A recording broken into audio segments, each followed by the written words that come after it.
Hi guys, how are you? I hope all you are doing good. Welcome to the Leetcode Easily.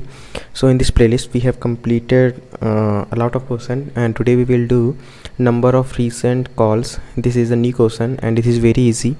So we will solve as quick as possible. So this is a very easy question. In this it is given that you have to initialize a recent counter with 0 recent request, means there is no request inside it, and we have a ping means we have a call, and we have to give the number of calls which lies between the t minus 300 to t. What is t is in this case 1, and in this case 100. So it is 1 minus 300, that is 299. And what is t is 1. So 1 is lies in between, yes. Now when 100 will come, then 100 minus 300, then 299 to 100. So 1 and 100 is lies in between, yes. Then 301 is come, then the range become 1 to 300, 3001. Then these three are lying in this, yes, that's why we are returning 3. But when 302 will come, then the range will become 2 to 300.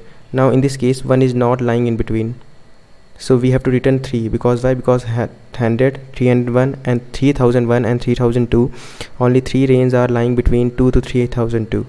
Other are not lying in between. So which data structure we are going to use? We are going to use the queue.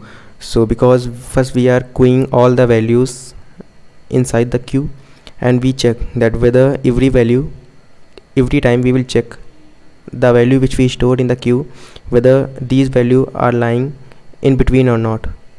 If it is lying, then okay. If it is not lying, we have to just push it out. And it is also given that every call to ping uses strictly larger value of t, means the next value is always greater than the previous value. So let's implement it.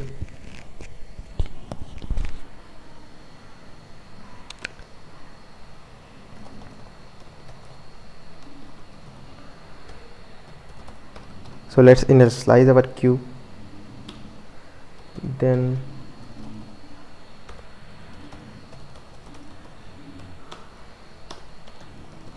now we will check for every value that whether the value is lying in between the range or not.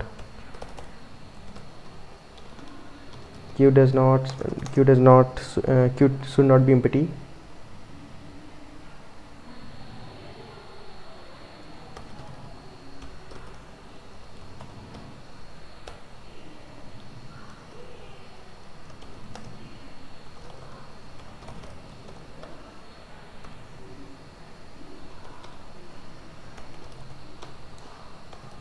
If then we will. So in this case what we have done, what we are doing, we are saying that if it is not lying between the range, but here I have written the correct range. So we have to, so what we say, if it is not lying between the range,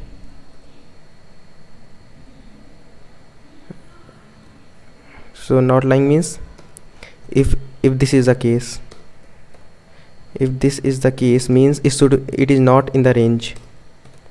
Then what we have to do, we have to just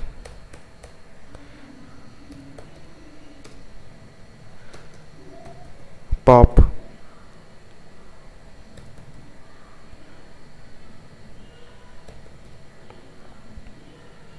and we have to return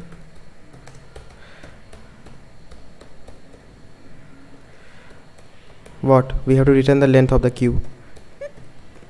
So here we are appending the value to t, and we are checking that if queue is not empty, so we are just checking that whether the value is less than this range or greater than this range. If this is the case, you have to just pop from the first element. You have to pop the first element from the queue. So it is run. So let's submit it. So it has been submitted also, and it is faster than. So I hope you have understood, guys. It's a very easy question. You have to just use the queue and you can do it. So bye bye guys, and don't forget to like, subscribe and comment. It's my humble request to all, please like, subscribe and comment. I will meet in the next video, and also share this playlist with all of your friends. Bye bye guys, take care. I will meet in the next video, and please subscribe.